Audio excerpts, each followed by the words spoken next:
اللہ سبحانہ و تعالیٰ کے نام پاک سے آغاز جو بڑا مہربان نہایت رحم فرمانے والا ہے، اور کروڑوں درود و سلام ہمارے اور آپ کے آقا حضرت احمد مجتبی محمد مصطفیٰ صلی اللہ علیہ وآلہ وسلم پر کہ آپ کی خدمت اقدس میں ہدایہ درود پیش کرنا اہل ایمان کے لیے دنیا اور آخرت میں کامیابی، بھلائی، فلاح، نجات اور بلندی درجات کا ذریعہ ہے۔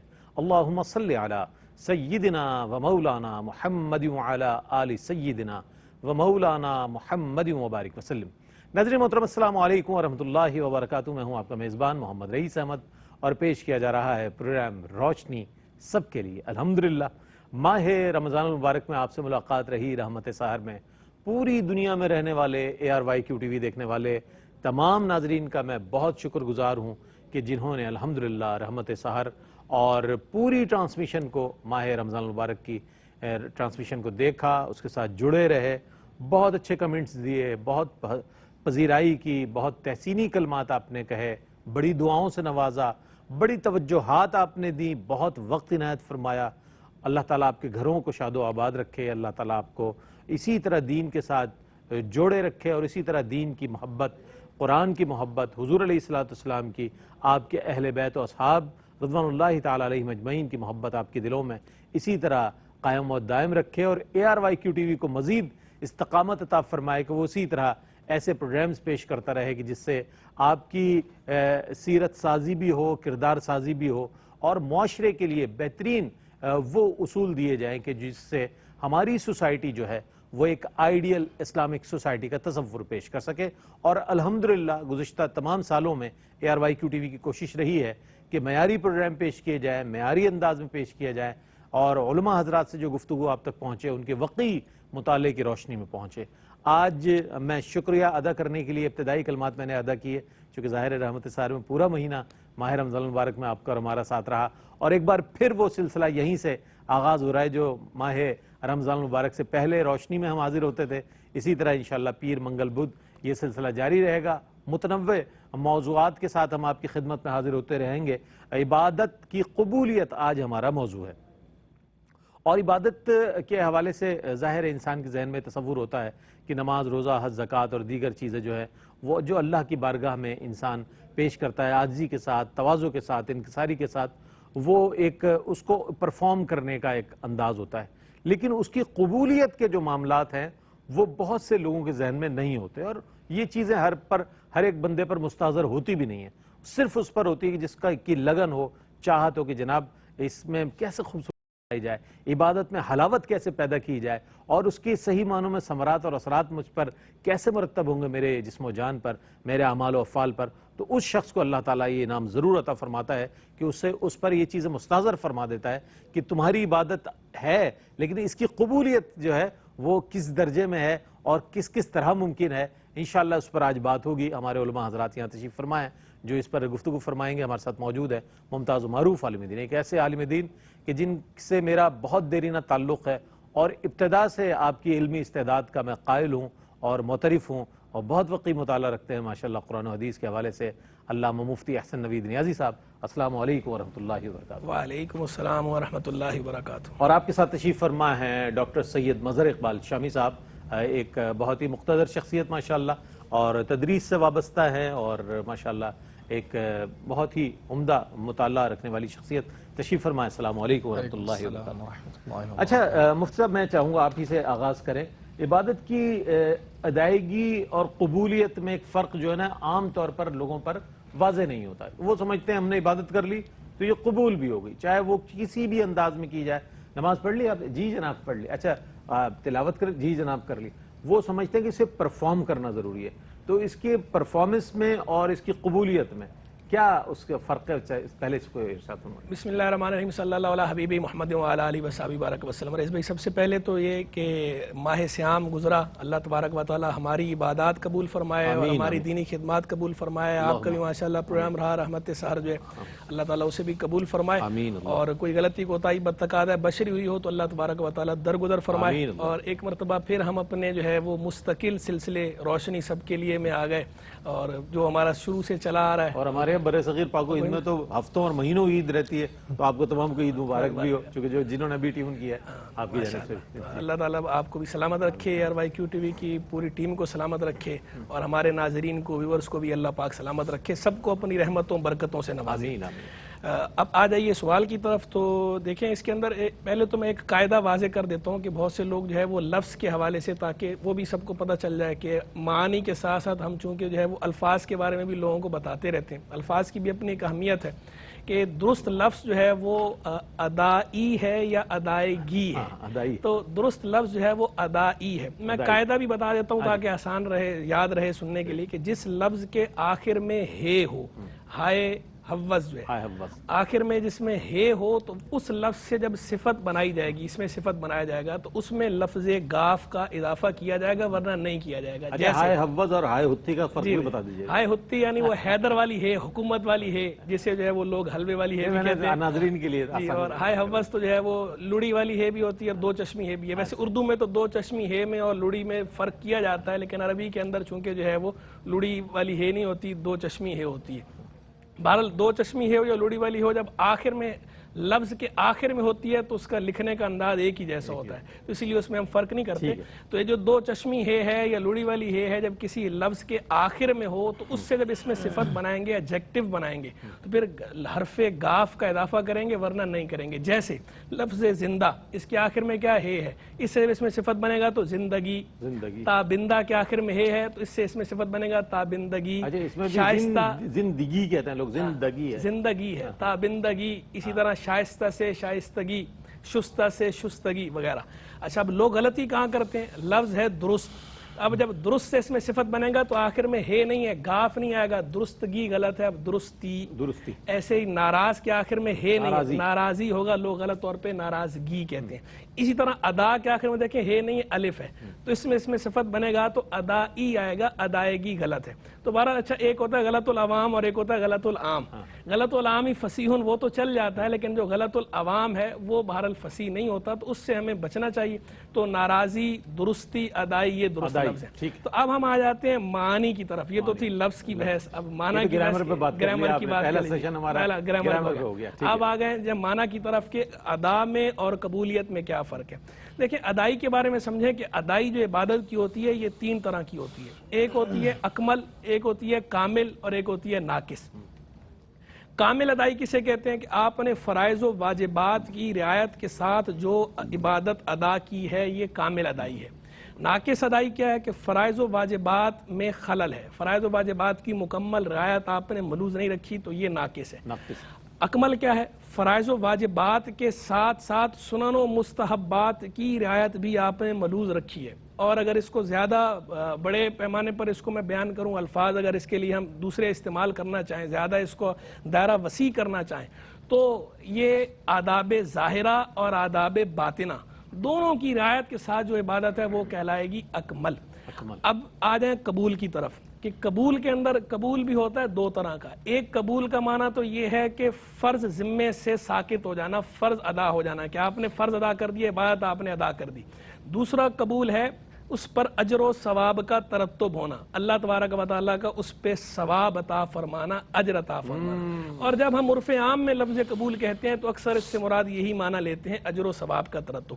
تو جو ناقص ادائی ہے، ناقص ادائی یعنی جس میں فرائض و واجبات میں خلل تھا، رعایت ملوث آپ نے نہیں رکھی تھی، تو اس میں تو قبول پہلے معنی کے اعتبار سے بھی نہیں ہوا، یعنی فرض ہی آپ کے ذمے سے ساقط نہیں ہوا، فرض آپ کے ذمے باقی ہے، وہ آپ نے ادا کرنا ہے۔ ناقص جو ہے وہ ادائی تھی، عبادت کی آپ کی۔ کامل ادائی کے اندر کیا تھا، فرائض و واجبات کی آپ نے رعایت ملوث رکھی ہے، تو فرض آپ کے ذمے سے ساقط ہو گیا، اس معنی میں بھی قبول ہو گئی، اور دوسرا اس پہ اجر و ثواب کا ترتب وہ بھی اللہ تبارک و تعالیٰ کی طرف سے باذن اللہ ہوگا، تو وہ قبولیت دوسرے معنی میں بھی اس میں پائی جا رہی ہے۔ تیسرا آ جائیں اکمل ادائی کی طرف۔ اکمل ادائی میں تو قبول دونوں معنی کے اعتبار سے بدرجہ اولا ہے، کہ فرائض و واجبات کی رعایت بھی آپ نے کی ہے، سنن و مستحبات کی رعایت بھی کی ہے، آداب ظاہرہ کی بھی کی ہے، آداب باطنہ کی بھی کی ہے، تو فرض بھی ذمے سے اتر گیا، اور اس پہ اجر و ثواب کا ترتب بھی اللہ کی طرف سے ہوا اور بھرپور ہوا۔ ماشاءاللہ۔ تو قبول کے لیے فرائض و واجبات کی رعایت ضروری ہے، اور اس کے بعد سنن و مستحبات کی رعایت ہو، آداب ظاہرہ کے ساتھ ساتھ آداب باطنہ کی رعایت ہو، تو یہ نور علی نور ہے، کیونکہ قبول کے اندر بھی جو اجر و ثواب کا ترتب ہے اس میں بھی تفاوت ہے، یکساں نہیں ہے۔ کامل ادائی کے نتیجے میں یا اکمل ادائی کے نتیجے میں بھی جو اللہ کی طرف سے اجر و ثواب ملنا ہے، وہ اجر و ثواب کسی کے لیے اجر و ثواب تھوڑا ہے، کسی کے لیے اس سے بڑھ کر، کسی کے لیے اس سے بڑھ کر، کسی کے لیے اس سے بڑھ کر۔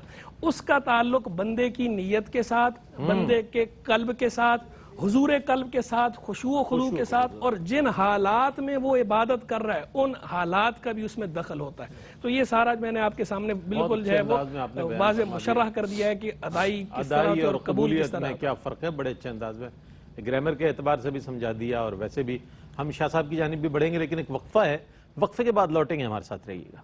اب چونکہ عبادت کا معاملہ ہے تو اس کی کامل عبادت کی ادائی کے کچھ شرائط بھی ہیں۔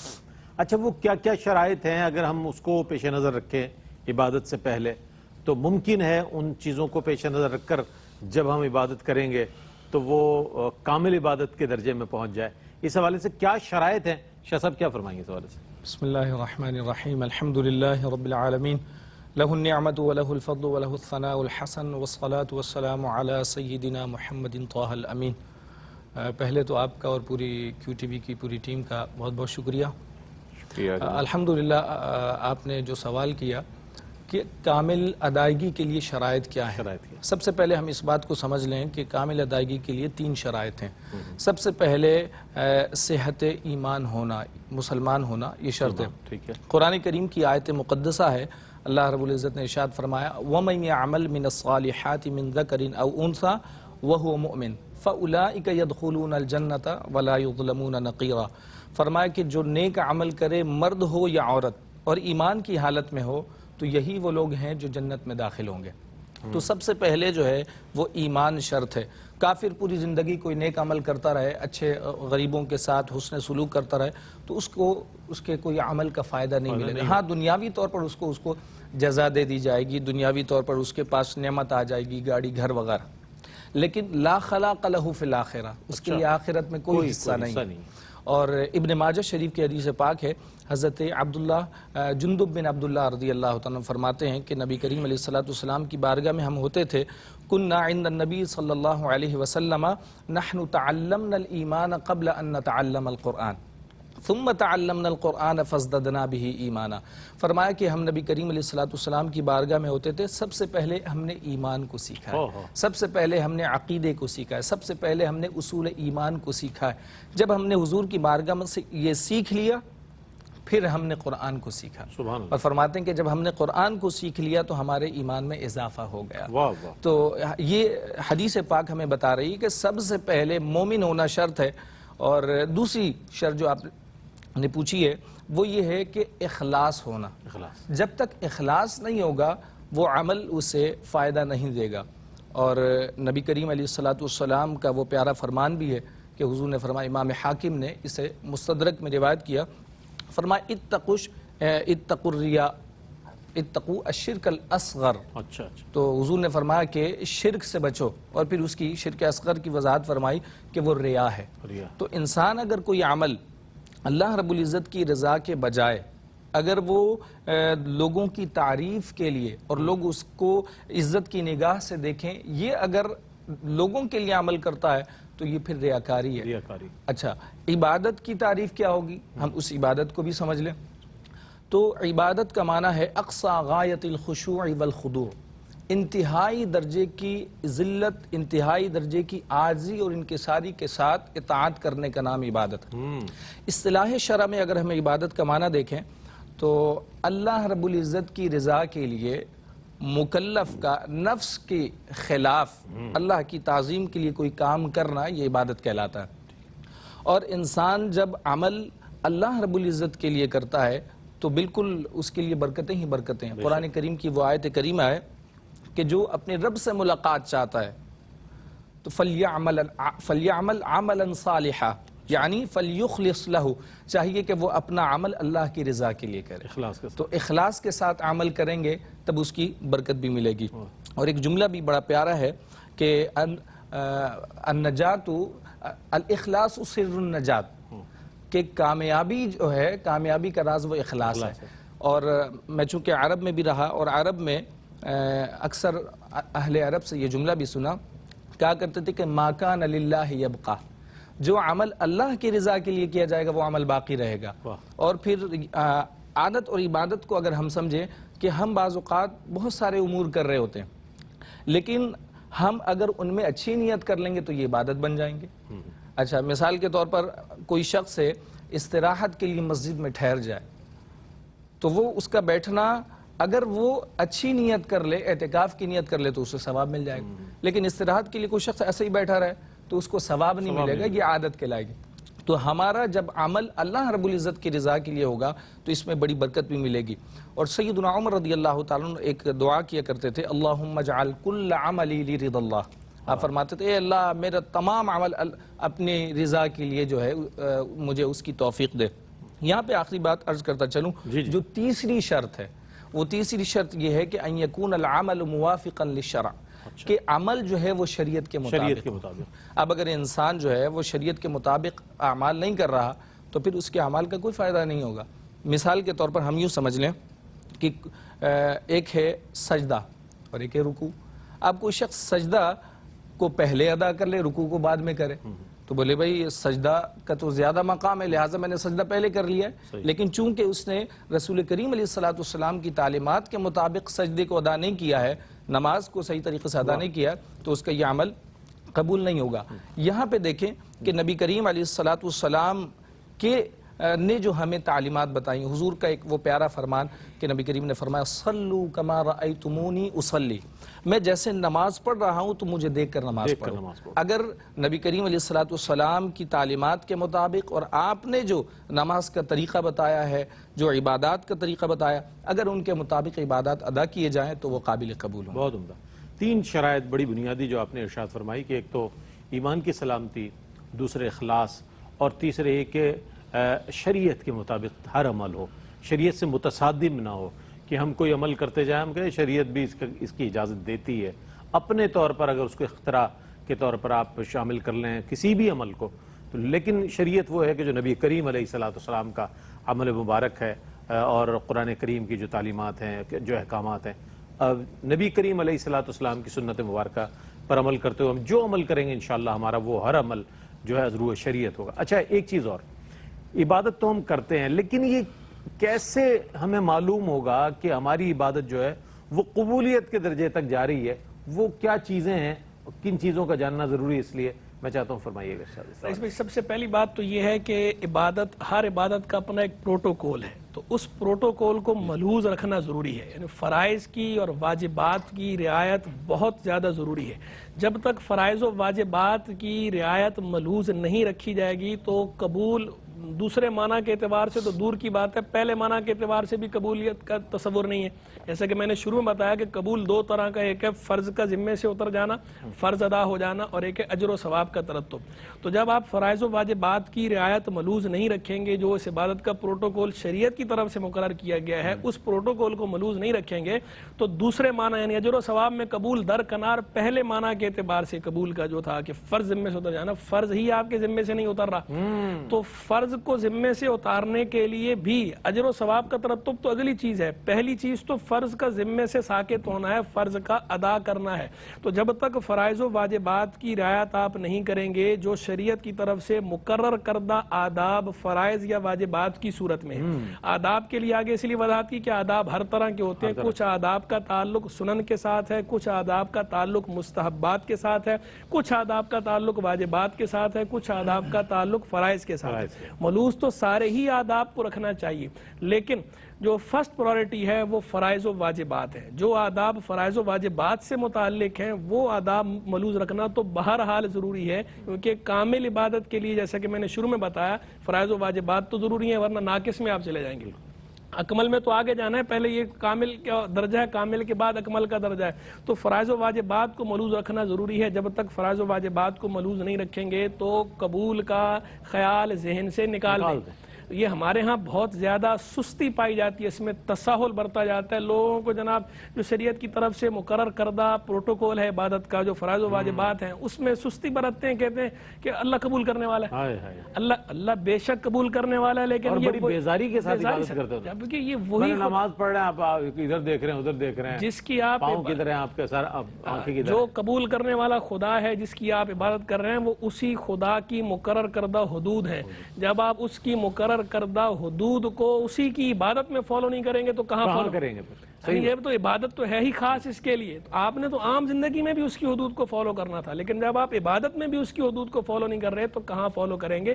تو اس سستی کو دور کریں، تکاسل کو دور کریں، کاہلی کو دور کریں. کاہلی تو ویسے دنیاوی امور میں بھی نہیں ہونی چاہیے، چاہے جائے کہ دینی امور کے اندر کاہلی ہو تو آپ اس پہ فوکس کریں. فرائض و واجبات کی رعایت ضرور ملوز رکھیں، یہ پہلی چیز ہے، قبولیت کے لیے ضروری ہے.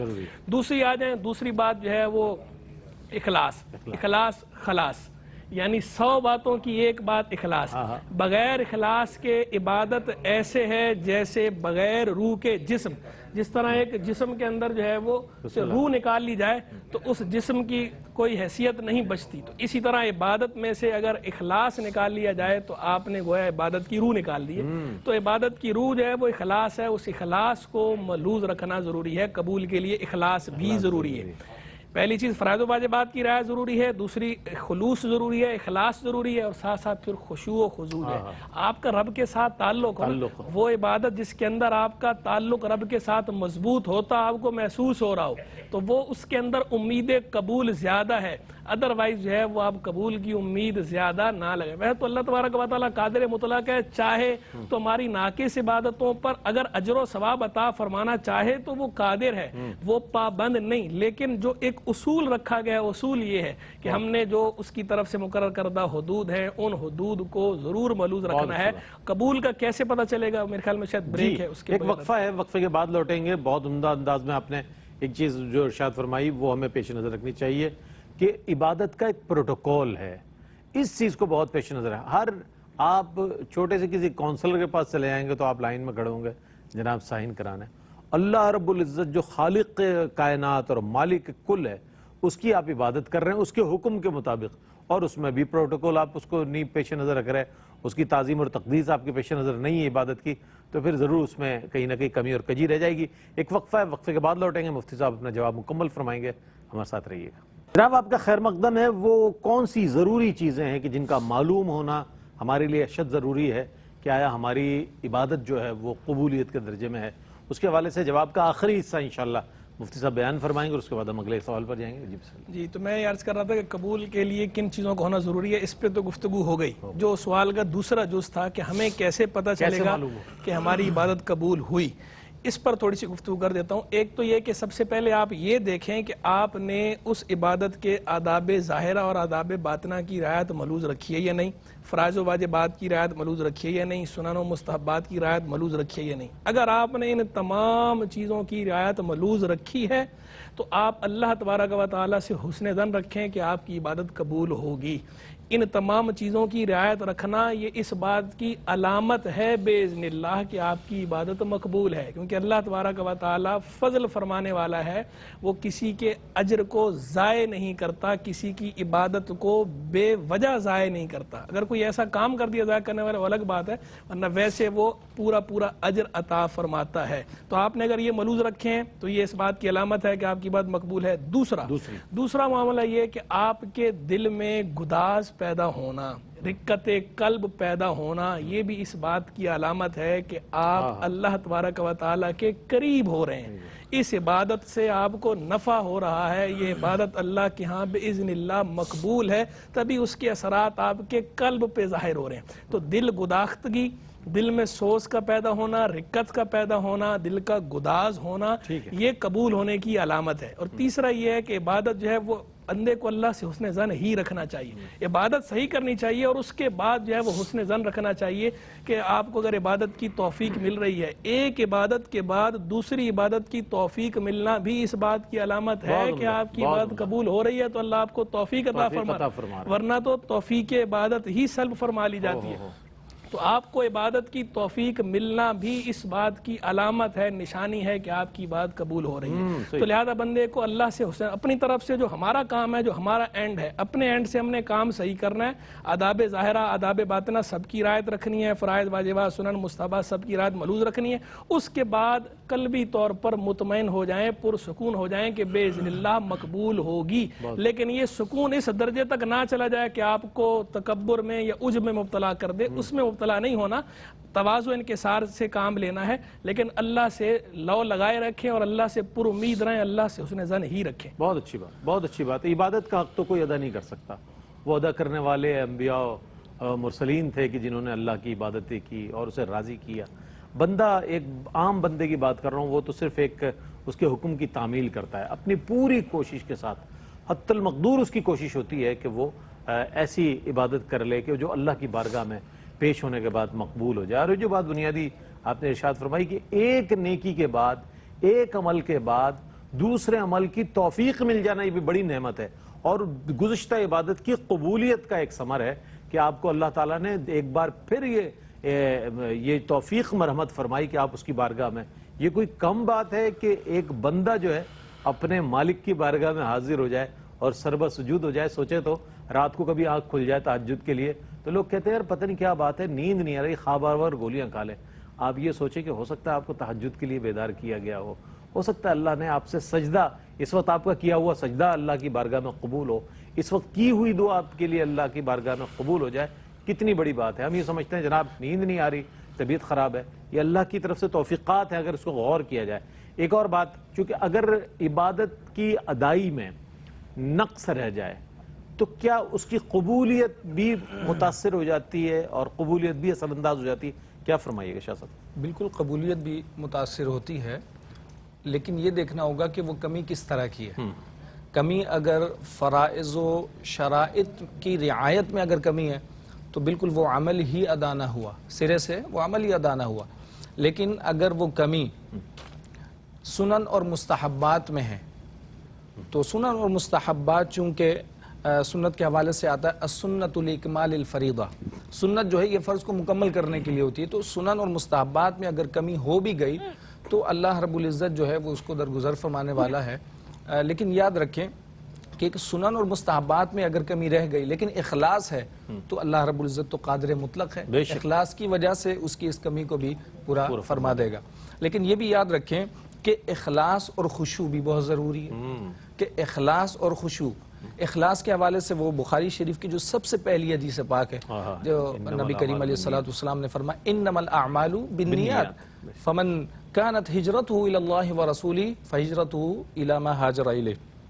تو حدیث پاک میں حضور نے فرمایا کہ اعمال کا دار و مدار نیتوں پر ہے، اگر اعمال درست ہوں گے تو اگر نیت درست ہے تو اعمال بھی اس کے درست ہوں گے۔ جو عمل اللہ رب العزت کی رضا کے لیے کیا جائے تو وہ عمل اس کا مقبول ہوگا۔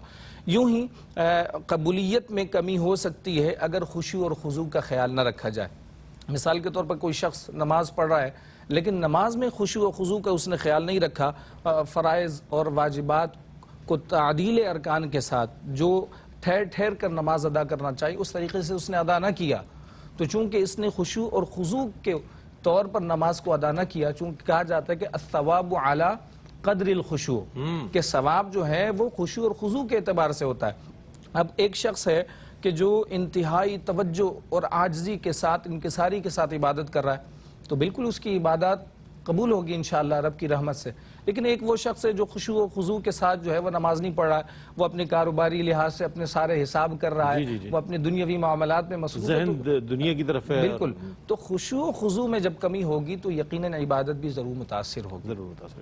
اچھا، اب یہ بہت اچھی بات آپ نے ارشاد فرمائی، ہماری دنیاوی اعتبار سے جب ظاہر اذانیں ہوتی ہیں تو نماز میں بھی انسان کھڑا ہوتا ہے تو یہی سوچ رہا ہوتا ہے کہ جناب پلس مائنس کیا ہو گیا اور کہاں نفع ہو گیا کہاں نقصان ہو گیا، اس میں رکعتیں بھی ہو رہی ہیں اور نماز ہو گئی یا ظاہر ہے 12 رکعتیں ظہر کی پڑھ لی، پھر دکان پہ کاؤنٹر پہ آپ بیٹھ گئے آ کے، تو یہ چیز کم از کم اس وقت میں کہ جب اللہ کی بارگاہ میں آپ حاضر ہو گئے عبادت کے لیے تو اس وقت دنیا کو چھوڑ آئیں تو عبادت کی حلاوت بھی محسوس ہوگی۔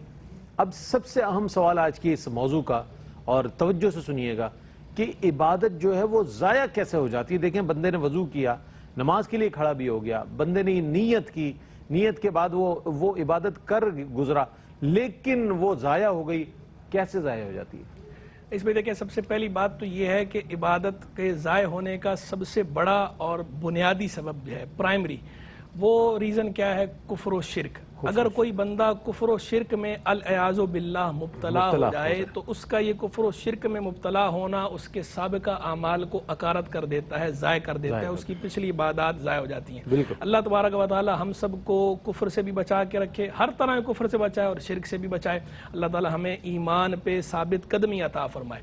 اور کفر و شرک تو اپنی جگہ پر ہے ہی صحیح، یہ عبادت کے ضائع ہونے کا سبب ہے، اس کے ساتھ ساتھ نبی کی گستاخی، نبی کی گستاخی کرنا خود قرآن میں واضح الفاظ میں فرمایا گیا، یا ایھا الذین آمنوا لا ترفعوا اصواتکم فوق صوت النبی ولا تجہروا لہ بالقول کجہر بعضکم لبعض ان تحبط اعمالکم وانتم لا تشعرون۔ کتنی بڑی اے ایمان والو، اپنی آوازوں کو بلند نہ کرو نبی کی آواز سے، اور ان کے حضور چلا کر بات نہ کرو جیسے تم میں آپس میں ایک دوسرے سے چلا کر بات کرتے ہیں، کہیں ایسا نہ ہو کہ تمہارے عمل ضائع ہو جائیں، ان تحبط اعمالکم وانتم لا تشعرون، کہیں ایسا نہ ہو کہ تمہارے عمل ضائع ہو جائیں اور تمہیں شعور تک نہ ہو۔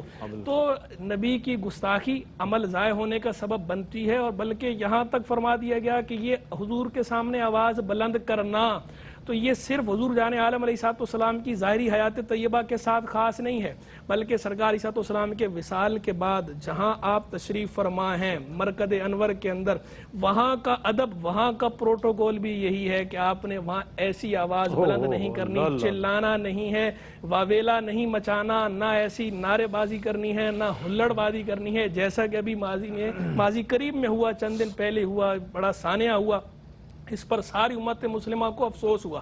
وہ مقام ادب کا مقام ہے، ادب گاہیست زیر آسماں عرش نازک تر، نفس گم کردہ می آیا جنید و باعث اینجا۔ اس جگہ تو جنید بغدادی و باعث بستامی جیسے سانس گم کیے بیٹھے ہوں اور ہم لوگ نعرے بازی کر رہے ہوں، وہاں تو کسی دینی پیشوا کے حق میں یا خلاف نعرے لگانا بھی درست نہیں، چاہے جائے کہ سیاسی حکمرانوں کے لیے لگانا، تو نہ کسی کے خلاف نعرہ لگا سکتے ہیں وہاں، نہ کسی کے حق میں لگا سکتے ہیں وہاں، وہ نعرے بازی کا مقام نہیں ہے، ادب کا مقام ہے، وہاں سانس بھی آہستہ لینا چاہیے، وہاں آداب کی بھرپور رعایت رکھنا چاہیے۔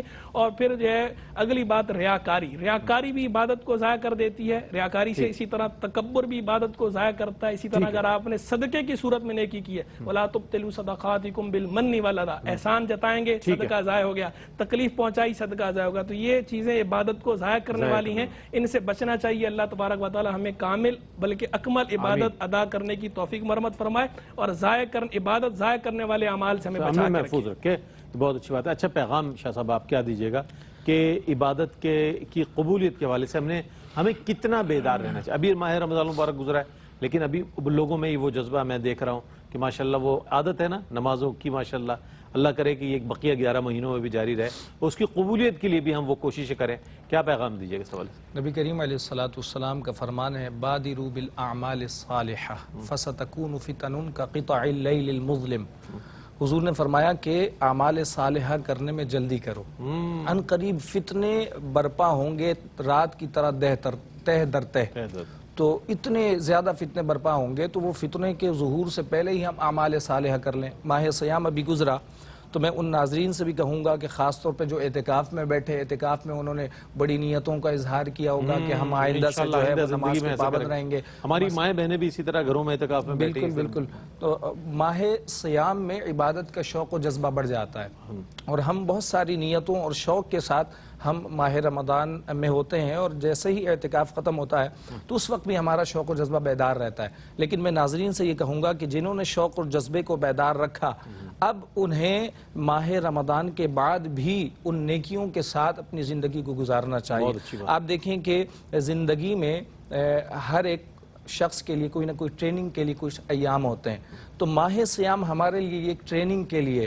ہم ماہ سیام میں اپنی ٹریننگ کر رہے ہوتے ہیں، اور روحانی ارتقا کر رہے ہیں، روحانی طور پہ ترقی ہو رہی ہوتی ہے۔ تو ماہ سیام کے بعد بھی ہمیں یہ جو ٹریننگ ہم نے حاصل کی ہے ماہ رمضان میں، اس کے بعد بھی ہم اسی ٹریننگ کے مطابق اپنی زندگی میں بہت شکریہ ادا کروں گا شاہ صاحب آپ کی تشریف آوری کا، مفتی صاحب آپ تشریف لائے۔ ناظرین محترم، آج کا جو پروگرام ہے انتہائی اہم پروگرام تھا، چونکہ ہماری عبادت اور اس کی قبولیت کے حوالے سے جو تصورات ہیں وہ کلیئر ہونے چاہیے ہمارے ذہنوں میں، تاکہ جب عبادت کریں تو واقعتاً عبادت ایسے کریں کہ ایک بندہ جو ہے، ایک عاجز اور حقیر پر تقصیر بندہ جو ہے اللہ کی بارگاہ میں حاضر ہے، پیش ہے، اس میں بہتری سے بہتری لانے کی کوشش کریں، بہتر سے بہتر عبادت اخلاص کے ساتھ، تقوی کے ساتھ اور خشیت الہی کے ساتھ پیش کریں تاکہ وہ عبادت اچھا یہی موضوع جو انشاءاللہ کل اور اس کے آنے والے دن بھی انشاءاللہ اسی کو کنٹینیو کریں گے تاکہ وہ چیزیں جو ابھی بہت سی باقی ہیں انشاءاللہ انہیں بھی شامل کر سکیں اور موضوع کو صحیح طور پر ڈسکرائب کیا جا سکے، موضوع کی وضاحت ممکن ہو سکے اور اس موضوع کا پیغام آپ تک پہنچایا جا سکے۔